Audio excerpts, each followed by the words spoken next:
Esto es para Acuara, por el trabajo que hicimos en Acuara, pero yo quiero tener como una breve introducción desde que tú empezaste en el teatro hasta que llegaste aquí.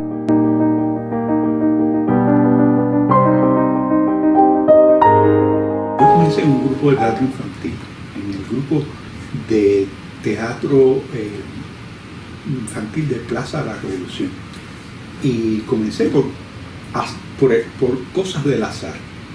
Llegó un amigo, estábamos en el Carmelo, en aquella época el Carmelo, ya tú sabes, era un punto de reunión de los hippies, de la gente que le gustaban los Beatles y ese tipo de cosas, y llegó este señor y dijo: oye, en el grupo de Plaza están buscando un actor.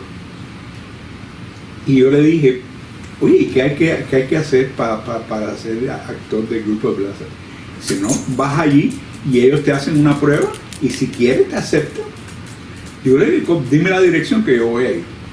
Y la dirección era en la Sala Hidal, que desapareció con la Revolución, se convirtió en un almacén del Ministerio de Educación.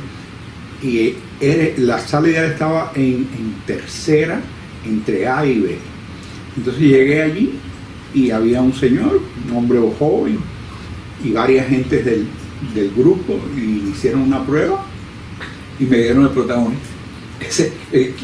Dime tú si eso no es un llamado de que sí, este es tu camino. ¿De qué obra? Se llamaba La tragedia del rey Jorge. Y era un rey al que le crecían orejas de burro. Así que ya sabes qué historia es. Ahí conocí mucha gente, conocí al poeta Joaquín Vaquero, hice amistades largas con gente de ahí. Y llegó el momento en que yo empecé a conocer gente de teatro, empecé a asistir a los grupos de teatro. Yo había ido por primera vez a un grupo de teatro a ver una obra por primera vez cuando tenía 15 años. Estaba en tercer año de secundaria básica, y entre las lecturas que se daban en la secundaria estaba esta obra de Shakespeare de El Mercader de Venecia. Entonces la profesora repartió los papeles de la obra para leer, y todo el mundo leía un personaje. A mí me tocó leer Shylock, que ya sabes, es un personaje maravilloso. Y lo más interesante que ocurrió en esa obra es que la gente aplaudió al final de la lectura, que era una lectura que se hacía así. Entonces la profesora, embullada por eso, nos dijo: esta obra la están poniendo en el Teatro Universitario, en la Sala Textos, vamos a ir a ver. Y por primera vez yo asistí a una obra de teatro ahí y quedé impresionadísimo, porque sobre todo por el color. O sea, yo estaba acostumbrado a ver dramatizados en televisión, o quizás que eran todos en blanco y negro en aquel momento. Yo iba al cine, claro, y veía películas en colores, pero también eran extrañas, porque en aquel momento eran todas aquellas copias de uso, etcétera, etcétera. Entonces me quedé muy impresionado con eso. Cuando empecé en el grupo de teatro infantil, empecé a asistir a los grupos de teatro, etcétera. Y pues empecé sobre todo en el grupo Rita Montaner, era un momento en que el grupo Rita Montaner tenía de directora Ignacio Gutiérrez, y era un grupo dedicado a la comedia, pero a la buena comedia. Y ahí conocí a Daisy Fontao, a Magdalena Sorá, a Ernesto Morejón. Hice una gran amistad con Ernesto Morejón, y Ernesto Morejón me llevó a un lugar y me dijo: te voy a llevar a un lugar donde están haciendo una especie de taller de teatro. Y me llevó a casa de Adela Serra. Y entonces Adela Serra y yo nos hicimos muy buenos amigos, y ella me dijo que estaban haciendo pruebas en varios grupos de teatro. Uno era Teatro Joven, que había llegado de Gerona, estaba Miriam, estaba Juan Arce, estaba una brasilera que se llamaba Natilde de Paula. ¿Miriam Lescano le Miriam Lescano. Ellos habían terminado de hacer el servicio social en Gerona. Ellos se llamaban en Gerona Joven Teatro de Gerona. y cuando regresaron a La Habana los dirigía Rubén Vigón y se llamaban Joven Teatro nada más. Hicimos la prueba y según Arce, que después fuimos muy amigos, mi prueba fue muy bien aceptada, pero dentro de ese consejo de dirección había una persona que se llamaba Magali Mubercia, que estaba vinculada a mi familia porque una prima mía estaba casada con su hermano y ella en medio de aquella decisión de quién quedaba dijo, este muchacho ha sido preso político, y entonces pues decidieron no cogerlo. Pero acto seguido había una prueba porque había un grupo de matanzas que dirigía Humberto Arenal y que estaba haciendo pruebas para rellenar con gente de La Habana la nómina del grupo de matanzas. El grupo de matanzas, era un grupo que estaba dirigido por Humberto Arenal, David Kemp, Julio Gómez, y toda esa gente habían traído a los matanceros para La Habana porque pensaban que los matanceros le faltaban entrenamiento y le pidieron al Consejo Nacional de Cultura un año de entrenamiento en La Habana. Entonces ahí entraba la gente que salieron. Yo hice la prueba con dos viejos pánicos, con Adela Serra. Era la época grotowskiana en que estábamos parados de cabeza, dábamos brincos, saltos, y yo tenía 19, 20 años y todavía hacía aquellas cosas. Y Humberto se quedó maravillado, a tal punto que le dijo a Virgilio y trajo a Virgilio a casa de Adela para que le hiciéramos la prueba. Y entonces mi primer trabajo profesional fue con Humberto Arenal en el conjunto dramático de Matanzas. Yo era actor, que era lo que yo quería. Yo siempre pensé que toda mi vida iba a ser actor, y Humberto me pidió que fuera su asistente de dirección en Lo Fantástico. Entonces yo trabajaba en Jesús de Virgilio Piñera, dirigido por David Camp, como actor y como asistente de dirección, las dos cosas, y con Humberto Arenal también. Fue un tiempo muy lindo, muy bueno, grandes profesores. Humberto nos dio todo su conocimiento de lo que había aprendido en Estados Unidos. Estaba Julio Gómez, que también había vivido cosas increíbles en su viaje con La Noche de los Asesinos, y había visto a Grotowski, había estado con Grotowski. O sea que fue una cosa extraordinaria. Y finalmente nos fuimos para Matanzas y empezamos a trabajar, a montar obras para hacerlas en Matanzas, cuando salió una ley maldita, una ley terrible que se llamaba la Ley contra la Vagancia. Entonces, claro, tú puedes decir, bueno, pero tú no eras vago porque trabajabas en el grupo de Matanzas. Efectivamente, pero yo trabajaba con el grupo de Matanzas y no estaba contratado. Trabajaba por contrataciones pequeñas, cada 3 meses me hacían un contrato, etc. Entonces la ley decía, entre otras cosas, que la persona que no estuviera vinculada 8 horas a un centro de trabajo quedaba fuera. Entonces fue dolorosísimo perder todo aquello, no solamente yo, sino prácticamente toda la gente que había llegado de La Habana. Y Humberto se fue, renunció, porque tú sabes, era como una cosa terrible lo que estaba pasando. Entonces yo me fui a buscar trabajo, y busqué trabajo hasta un día que había otra gente del grupo Matanzas, y yo venía subiendo por San Lázaro y me encuentro con él y le digo, ¿para dónde vas? Se llamaba Edgar, ese muchacho. Me dijo, voy a la escuela de psicología a hacer las pruebas de ingreso. Y yo lo miré sabiendo su historial y le dije, ¿tú crees que te van a aceptar en la escuela de psicología, muchacho? Y me dijo, no, no voy para que me acepten, yo voy porque te hacen las pruebas psicológicas y después te dan una consulta y te dicen cómo tú eres, si eres inteligente, si tienes problemas de personalidad. Y yo, como después me enteré, que dice que a los cubanos la psicología y el espiritismo les interesa a todos. Entonces me fui a la escuela de psicología. Cuando llegamos ahí, nos atendió una señora, nos dijo, bueno, hay 600 aspirantes y 70 plazas. Y hoy es el último día. ¿Ustedes quieren anotarse? Pero como yo no iba a nada, yo iba nada más que me hicieran las pruebas, le dije, sí, nos anotamos.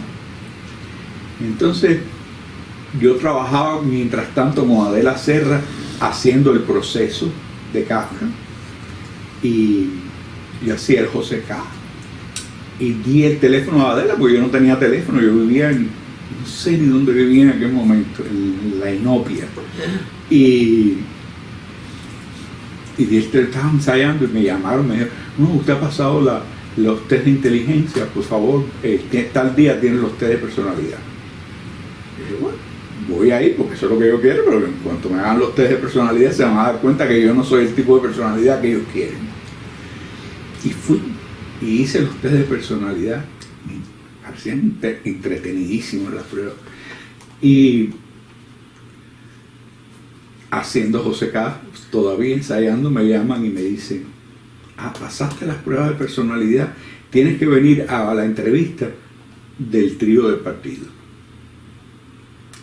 Y yo fui a ver a Adela Serra y le dije a Adela Serra, Adela, vamos a hacer una entrevista con un trío del partido, psicólogos del partido, eso es una locura que voy a hacer yo allí, no. Y Adela me dijo, eso es tu examen de actor. Tú llegas allí con el objetivo de convencerlos que tú eres la persona que debe estar ahí. Si no te aceptas, no importa, pero haz el esfuerzo como actor, no como persona. Y yo, esos retos me encantaban, y mi relación con Adela era una relación muy simbiótica. Y fui. Cuando llegué a la escuela de psicología estaba llena de gente acabada de graduar de pre, y hablaban, ¿y quién es Mobutu Sese Seko? Y yo decía, mira, pero esta gente, ¿qué es lo que les pasa? Porque era gente que no leía en el periódico, y entonces te hacían preguntas de periódico, etcétera, etcétera, etcétera. Y yo no me preocupé porque yo leía el periódico todos los días y sabía todo lo que había en todas partes, aunque no me gustara, tú sabes. Resulta que yo entré, y la gente de ese trío que me hizo la entrevista, lo primero, yo llevaba un libro en la mano que era de los últimos libros que habían del premio Casa que acababan de salir, y yo iba con ese librito que uno llevaba siempre en Cuba en la mano, y me dijo, ¿qué estás leyendo? Entonces le dije, mira, este es el último premio Casa de las Américas, que estuvo el otro, que a mí me ha parecido muy interesante. Bueno, háblanos de tu relación con la literatura. Y empecé a hablarles de la literatura, le hablé de Dos Viejos Pánicos, y empecé. Y de repente me dijeron, bueno, está bien, muchas gracias, hasta luego. Yo me fui y dije, esta gente está loca, a mí no me han preguntado ni quién es el presidente del Congo, ni nada de esas cosas. ¡Pum! Adela Serra, usted ha sido aceptado, es el número 4 en el escalafón. Entonces, entré en la escuela de psicología. Era un mundo, imagínate, un tipo que acababa de venir de una cárcel de jóvenes contrarrevolucionarios.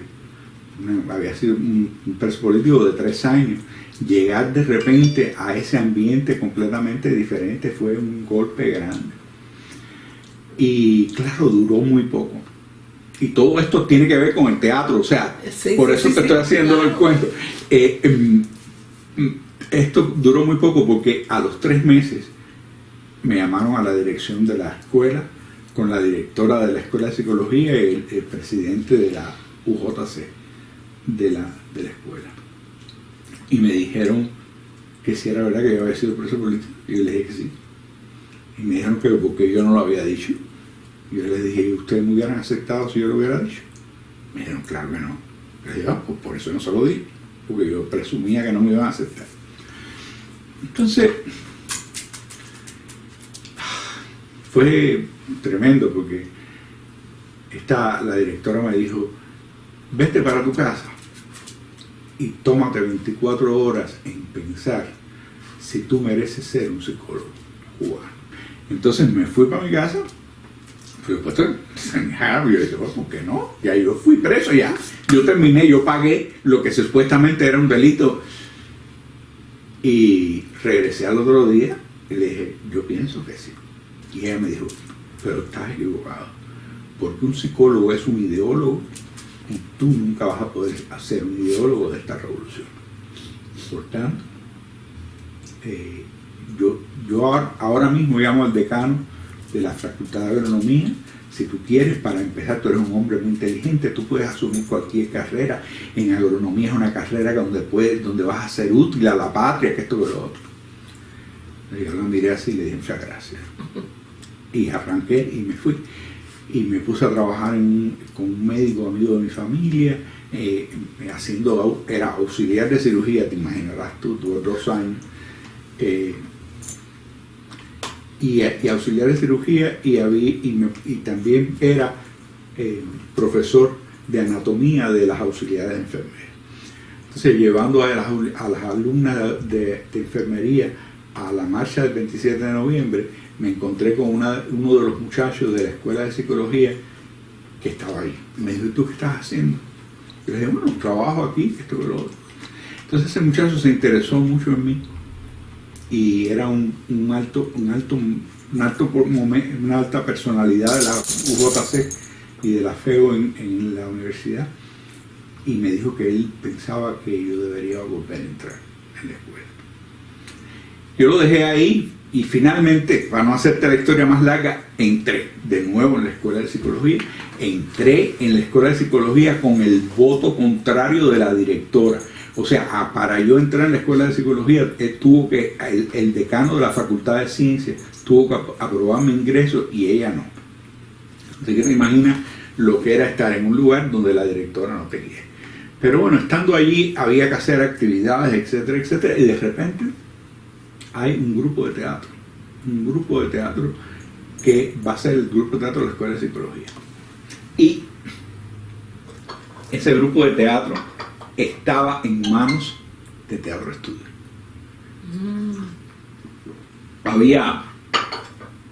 Lo dirigía Juan Arce, y también había otro actor que ahora mismo no me acuerdo del nombre, que también estaba en el grupo, y José Raúl Cruz también estaba en eso. Y entonces empecé a trabajar con ellos. Hice la primera obra que hicimos en el año 73, se hizo ya en Texas, se llama Tupac Amaru, de Osvaldo Dragún, y yo hacía un personaje que se llama Areche, que es el español que condena a Tupac Amaru. Y tuve tanta suerte que me gané el premio a la mejor actuación del Festival Nacional de la FEO. Eso inmediatamente le dio relevancia al grupo, y Arce y los otros agentes bajo la dirección sabia de Raquel Revuelta aglutinaron todos los grupos de la colina para hacer de nuevo el grupo de teatro universitario que estaba perdido. Entonces, con ese grupo de teatro universitario fui a otro festival que no fue el año siguiente, sino, o sea, el que yo me gané el premio en el 73, y el otro festival era bienal, y yo me gané, fui al 75, en el año 75 otra vez, y me volví a ganar el premio como mejor actor con una obra de Egon Wolf que se llama Flores de Papel. Y ¿la dirigía? Arce, y la hacía con una actriz que había sido actriz de Roberto Blanco, que se llamaba Susana Alonso. Y ella había dejado, después de la parametración, había protestado mucho. Ella no la parametraron, pero ella había protestado mucho y se había ido del grupo y estaba estudiando letras. Entonces yo y Susana Alonso hicimos Flores de Papel. Entonces ahí ya yo quedé condenado, te imaginarás. Entonces Raquel me dijo, yo necesito un psicólogo asesor en este grupo.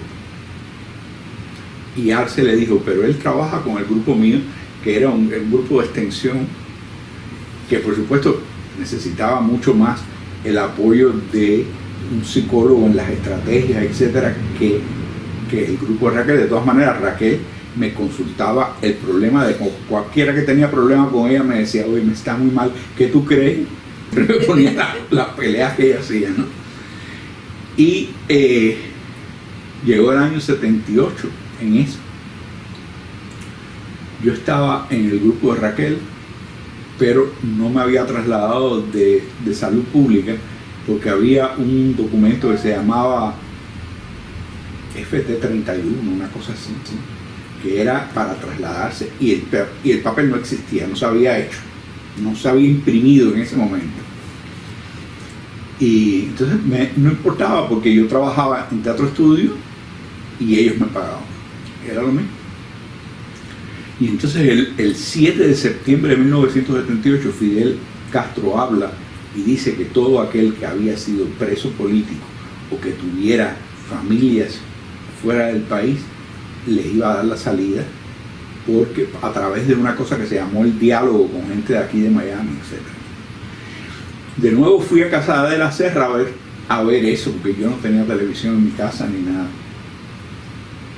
Y una amiga de Adela que estaba allí, que ahora vive aquí, se llama Teresita Calderí, que escritora también, me dijo: a mí ni me mires más la cara si tú no te vas ahora, porque esta es tu oportunidad y si no la aprovechas más nunca te vas a ir de aquí, te vas a podrir en este lugar. Y yo me salí de aquella casa, llamé a Manolo Mena y a las 2 de la mañana estaba yo en Miraflores, en casa de Manolo Mena, hablando y decidiendo que nos íbamos. Y nos fuimos.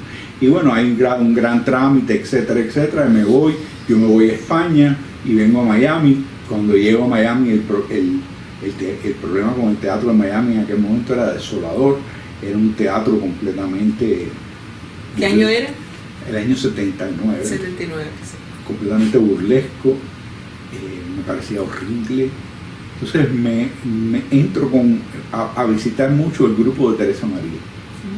Y Teresa me ofrece dirigir una obra y yo ni pensaba nunca haber sido director.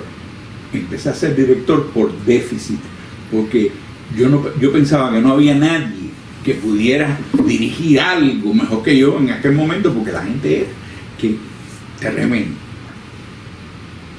Me van a matar con esta entrevista. Y entonces empecé a dirigir a una obra de Emilio Carballido que se llama Te juro, Juana, que te amo, que nunca se estrenó, porque cuando ya estaba lista para estrenar, Repertorio Español llamó al teatro donde la hacíamos, que se llamaba La Danza, y le dijo que ellos tenían los derechos y que si ellos la ponían, no, le iban a poner una demanda. Entonces se canceló. Pero yo ya seguí en la vorágine de hacer y de hacer y de hacer. Llegó el año 84 y yo me acuerdo, el año 84 dirigí 4 obras. Una vez con muchas frustraciones, muy difícil todo, y decidí irme a Venezuela. Trabajé como profesor de teatro, dirigí una obra con la que me gané un premio en un festival como mejor director, una obra de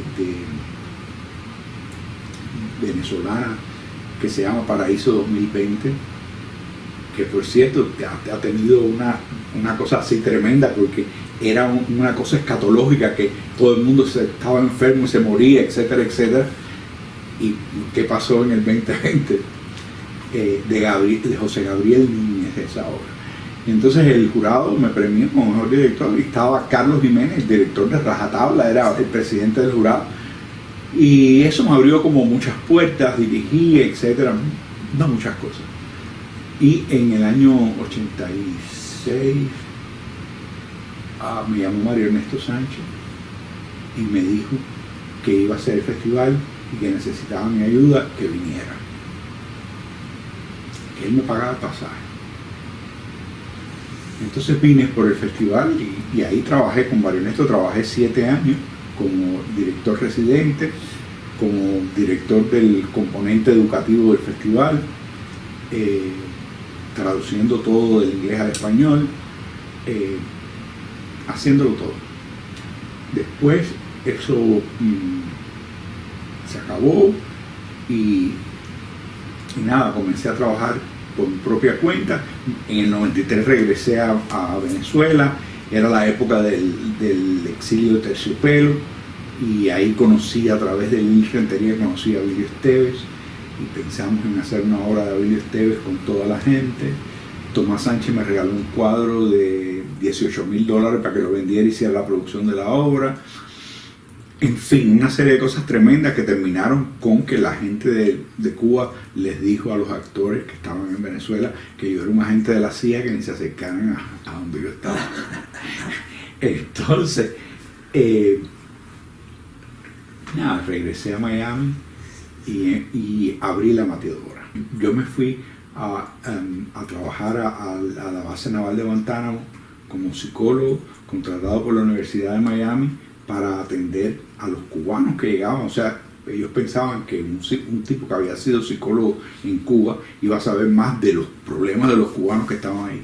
Entonces me fui a la base y estuve trabajando allí. Cuando regresé, abrí la Mateadora pensando, como fue verdad, que iba a haber un cambio fundamental en las artes en Miami, igual que lo había habido cuando en Mariel, que fue fundamental toda esa migración marielita. Y con la Mateadora hice una cantidad de cosas hasta que me fui a España. ¿Tuviste un local con la Mateadora? Tuve un local con la Mateadora. Yo lo visité. Sí, duró lo que un merengue en la puerta de un colegio. Y duró porque yo fue cuando me fui a España a hacer una obra con Lolita Flores y Pablo Durán. Y ahí se formó una cosa tremenda y al final se acabó. No hubo dinero para pagarlo más nunca. ¿Y lo financiaba con la taquilla? Porque no había ninguna otra. Bueno, nosotros, la Mateadora tenía grants, pero unos grants muy pequeños como para hacer pequeñas producciones, etcétera, etcétera. Y un grant creo que te dieron a ti, tú no lo pusiste en la Mateadora también, algo. No, eso fue para el Festival del Monólogo. Para el festival. El Festival del Monólogo, yo me gané un premio del Penn Club de Nueva York. Y que el premio era de $25,000, pero era un premio compartido, o sea que yo tuve 12,500 y con esos $12,500 hicimos el Festival del Monólogo del 2001, ¿no? Que fue un momento importantísimo, buenísimo, grande. Y así, dirigiendo aquí y allá. Sí. ¿Cómo se llama? Ya cuando ya empezamos a trabajar juntos en Acuara, pero siempre hicimos la fórmula de Acuara, la Mateadora y la Universidad de Miami, en casi todas, creo que en todas, claro, en todas las producciones. Trabajamos desde el punto de vista de producción más o menos en las mismas circunstancias. ¿Cuál fue tu decisión? O sea, yo sé que eres un director que escoge muy bien sus proyectos, que escoge muy bien con quién trabaja y con quién no trabaja. Si no estás seguro de lo que estás haciendo, o sea, primero que nada es el teatro. O sea, eres de los pocos que, como lo ha demostrado la vida, coge un gran y no es para el disfrute personal, lo pones en un monólogo, en un festival de monólogo que es mucho más allá. ¿Qué te lleva a tomar esta decisión de hacerte casi el director residente del grupo de teatro? ¿Cuáles son las condiciones reales que existen para que tú tomes esa decisión? Bueno, a mí me pareció en aquel momento que era la única posibilidad artística real de Miami en aquel momento. Lo primero que me llamó la atención es que tú habías sido una alumna de Raquel Revuelta. Y eso fue como un sello de seguridad, de tranquilidad, porque sé que los alumnos de Raquel habían sido entrenados de una manera muy virtuosa, digamos. Y férrea, disciplinada. Y férrea. Entonces, había otra cosa fue la selección de la obra de Alberto Pedro para comenzar. O sea, Alberto Pedro me había leído esa obra a mí en Cienfuegos, en un hotel. Él específicamente me la leyó y es una obra que a mí me parecía wow. Y luego la presencia de Miriam que era también una cosa de calidad, la presencia de Mario García Joya, que era una joya del cine cubano. O sea, que te había todas las cosas para que yo me entregara completamente. Yo veo, por todo lo que te cuentas, que parte de las historias ya las conozco, otras me entero ahora de ciertos detalles, porque no habíamos hablado así tan puntualmente. Esto que tu formación, aunque no ha sido como director y actor de teatro, no ha sido la formación académica ortodoxa, es una formación muy rigurosa, muy amplia, una formación que tiene que te aportó conocimientos de Grotowski, Stanislavski, Stella Adler, no sé, Sanford Meisner, conoces la teoría psicológica, estrategias. Yo de alguna manera siento que hay como una escuela contigo, o sea, que los actores del grupo que trabajaron con nosotros se fueron formando con una identidad gracias a que había un director con una formación muy sólida. No estoy dando la respuesta de lo que quiero decir, sino quiero decir cómo tú conformas tu trabajo desde el punto de vista teórico, de estrategias, las técnicas que utilizas. Bueno, yo creo, Ivonne, yo creo que para mí fue fundamental ser psicólogo, porque la psicología de alguna manera es una teoría teatral. Y si tú ves, por ejemplo, tú lees Stanislavski y te das cuenta que Stanislavski es una teoría de personalidad, es una teoría psicológica de cómo el hombre se comporta y cómo el hombre responde frente a los estímulos y la vida. Luego hay una teoría de la motivación también ahí que está muy clara. O sea que para mí eso fue una ayuda fundamental a la hora de dirigir los actores. Luego yo he sido un individuo autodidacta, estudioso, lector de teoría, lector de muchas obras de teatro. Me he movido por el mundo, yo creo que eso ha sido muy importante, me he movido por el mundo, he visto teatro en todas partes del mundo. El teatro cubano he arrasado con él, lo he visto todo. Es casi imposible que yo haya dejado de ver una obra en los últimos, que desde el año 93 para acá, que yo regresé a Cuba por primera vez de visita, lo he visto todo lo que se ha puesto, he ido a todos los festivales, al de Camagüey, al de La Habana, a todos. Y también en España, por mucho tiempo, aquí había un director ya mayor que se llamaba Ramón Antonio Cruzella, que se fue de Miami a vivir a México, y yo me iba así, los viajes a Ciudad de México eran muy baratos, valían $99 ida y vuelta, y yo me iba cada 3 meses a su casa a ver teatro y veíamos todo lo que estaba pasando. O sea, creo que eso ha sido lo que más me ha ayudado y formado como director. Y claro, la experiencia misma, las horas frente a un actor, el momento de decidir qué hacer frente a una situación. Pero hay también, yo creo que hay también un descaro de mi parte, porque yo las obras las veo, es como si fuera espiritista. O sea, yo por ejemplo sé una obra que voy a dirigir inmediatamente, porque enseguida la veo cinemáticamente. Hay otras obras que me gustan mucho y sé que esa no la voy a dirigir, que no tengo esa capacidad para dirigir. Y eso, pues, yo me he dejado guiar mucho por eso, por la intuición, por todo eso, y claro, lo he acompañado, ya te digo, por la cosa intelectual de la lectura, etc. Y la psicología, es obvio, porque está todo. Cuando estudiamos en Nova, que conocí Piaget, Maslow, Vygotsky, Freud, la parte buena y la parte entre Maslow y Freud de la psicología, o sea, bueno, digo entre comillas, me explico, o sea, sí, claro. Todo eso sale en Stanislavski, está en todo, o sea, está en todo, no se ha inventado nada nuevo. Ellos son como los padres realmente de lo que sería después la academia de la actuación, y eso se refleja en los actores, o sea, actores que por ejemplo no dan ¿Cómo trabajas con un actor que no tiene la misma? Trabajamos aquí con actores diferentes. ¿Cómo trabajas con un actor que tiene una formación sólida, pero te encuentras de pronto uno que es totalmente autodidacta, uno con más interés, otro con más nivel de educación, más nivel cultural? Hay diferencias. ¿Cómo tú puedes enfrentarte a ese trabajo que a veces es, que es un peso grande? Yo siempre preparo los trabajos de mesa considerando a la gente que tengo en la mesa, y trabajo para esa gente.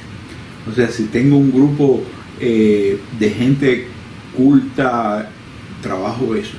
Pero siempre recuerdo, un poco siempre voy al principio. Voy al principio stanislavskiano, porque incluso los actores mejor preparados olvidan ese tipo de cosas. Y hay un psicólogo belga que tiene una teoría de la motivación muy importante, se llama Joseph Nutan. Y yo siempre repaso la teoría de Nutan, siempre. Objetivo, deseo, meta, acción, que a la misma vez es lo mismo que está en el arte. Pero sí, trabajo un poco con cada gente, pero cada día he aprendido más a que los trabajos de mesa largos, esos trabajos de mesa que se hacían en Cuba, que eran maravillosos, aquí no se pueden hacer. Primero porque no hay tiempo suficiente, uno no dispone de tiempo suficiente de montaje para dedicarle al trabajo de mesa tiempo. Los actores tampoco disponen de tiempo para estar tanto tiempo vinculado a un proyecto. Y luego he aprendido que si tú estableces unas reglas básicas, después empiezas a trabajar durante el montaje con cada uno. Entonces a lo mejor hay una cosa que yo a ti no tengo que decir, sé quién tú eres, pero hay alguien que está en eso, que yo entonces me acerco a él, le escribo una nota. Tú te recordarás que yo soy un director de notas escritas, claro. O sea, escritas, enviadas por email, todo, y escritas y desarrolladas. Trabajo de mesa andando. Sigue el trabajo de mesa andando y no tiene ese elemento, digamos, pesado de dar una clasecita, etc. Exactamente. Pero y es el trabajo del actor consigo mismo, que si fueran actores con la misma formación, bueno, ya estaba todo claro ahí servido, pero no siempre resulta de esa manera. Sin embargo, la diferencia, es la mía la que van a matar, la diferencia de actores que yo he visto con otros directores es abismal. O sea, he visto trabajos logradísimos contigo y después esos actores fallan en otros trabajos con otra gente que no trabajan de la misma manera, a pesar de que yo entiendo que los tiempos, o sea, para el trabajo de mesa hay gente que lo subestima y que los tiempos son cortos. El mismo Stanislavski, el segundo Stanislavski, ya el trabajo de mesa es mucho más leve, entra toda la cosa de la cadena de acciones, empieza a trabajar distinto, pero siempre está contando, en ese caso, con actores que tenían una formación porque estaban en un lugar con características muy diferentes a las de nosotros aquí en Miami. Aquí se hace un teatro muy sui generis en ese sentido. Nosotros, Michelin y yo, hablamos de lo desigual de ese trabajo en un grupo, en otro, inclusive de un trabajo de un actor a un trabajo de un actor con otro. Casi uno se decide, yo casi me decido a nada más trabajar con Alberto Serrain o conmigo misma, y me arriesgo hasta conmigo misma porque no me estoy viendo. Te he llamado a ti cuando estoy dirigiendo una cosa porque necesito que alguien desde afuera me dé una opinión y que sea una opinión en la que yo confíe absolutamente. Entonces, el resultado de todos esos trabajos que hemos tenido, la selección de las obras, o sea, la selección del repertorio que hemos tenido siempre ha sido eficaz. Yo, por ejemplo, los personajes que he tenido, me siento agradecidísima de que me los hayas puesto delante, porque es como, todos son el sueño de una actriz. O sea, una actriz ve esa y dice, ese es el personaje que yo quisiera, y después ve el otro, ese es el que yo quisiera hacer. Y siempre ha sido así. ¿Cómo, a pesar de las condiciones que además conspiran tan precarias desde el punto de vista económico, de cuáles son los factores que tú crees que hacen que todo eso se dé, porque ya sabemos, o sea, ya sabemos cómo tú trabajas, o sea, ya lo dijiste y les mandan las notas, pero de todas maneras son los mismos actores a veces que fallan en otro proyecto. En tu proyecto yo te puedo decir que nunca he visto un actor, puede ser que uno me guste más que otro, pero nunca he visto un actor que yo diga, ay, qué mal. O sea, que despistado está este actor, que terrible, qué sé yo, qué sé cuándo, porque siempre hay como una mano que está ahí, hay un sello que tú le has puesto al trabajo. Ya tú sabes que también hay una mala nota de mi parte, y es que si un actor en determinado momento no da el personaje, yo lo saco. Exacto. Yo lo elimino inmediatamente. Y tenemos ejemplos de eso, ¿no? Sí. Pero lo que pasa es que yo creo que lo más fundamental de todo es que hay en el actor haya la voluntad de hacer el personaje. Entonces también cuando yo fui un director al principio, yo era un director hostigador, maltratador, gritón, y el tiempo me ha dado la tranquilidad de pensar que no es así. Entonces que mientras más hostigas, más vas hacia el actor y más cosas le dices, menos funciona. Entonces, tú sabes, tener ese elemento humanístico en el tratamiento del actor y traerlo, darle ejemplos. Hay gente que no puede entender una valoración mayéutica y puede entender un ejemplo. Tú le dices tal cosa. Y por último existe otro elemento que es el mimético. En algún momento yo me paro y pido mímesis. Sí, claro. No, y existen las teorías sociales del comportamiento que esa mímesis está de hecho validada. Yo antes la veía como un defecto, ahora hasta cuando empecé a trabajar contigo la veo como una gran virtud, porque además lo que tú dices, yo veo que tú viste la obra, o sea, que sabes lo que estás haciendo. Eso además le da una seguridad a todo el equipo. Sí, yo creo que también eso depende, o sea, que el actor vea que no es que tú estás queriendo hacer el personaje, sino que estás haciendo algo sencillo. En muchos casos claro, es la descomposición de un movimiento. Y cómo un movimiento se descompone en 4 movimientos y tú no te habías dado cuenta y lo haces en uno. Y entonces pierdes intensidad o pierdes intención, etc. Es el cómo de la tarea escénica stanislavskiana, que le das la pauta, pero después el actor pone ese resultado. Y también hay actores como tú, como Raúl Durán, otros muchos actores, que hacen cosas que yo ni me imaginaba y que me gustan más que las que yo hacía, que las que yo propuse, tú sabes. Y yo uso eso también.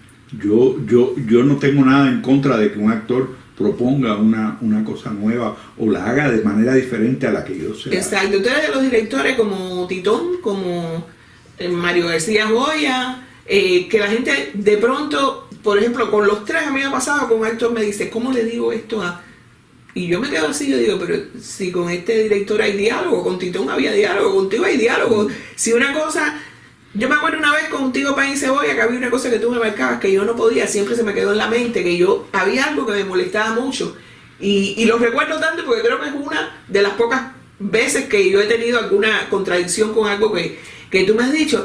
Y entonces yo te expliqué el por qué y tú tú te quedaste mirando y me dijiste, pruébalo, vamos a ver si funciona, esto lo dejamos. Y lo dejamos la única vez en la vida, dio la casualidad que fue eso, o otras veces, otras propuestas que he visto, actores que aportan, como tú dices, Raúl, que es un actor dotado e inteligente, además Michelin, que es una actriz también inteligente, que tú dices que vale la pena trabajar. A mí me encantan que los elencos sean buenos. Ahora en este proyecto que no pudimos terminar, desgraciadamente, me gustaba trabajar con Juan David, o sea, era un actor que veía yo que había trabajado contigo, yo veía con todos, en realidad todos había, ¿cómo se llama? Ahí se me fue el nombre de mi amiga.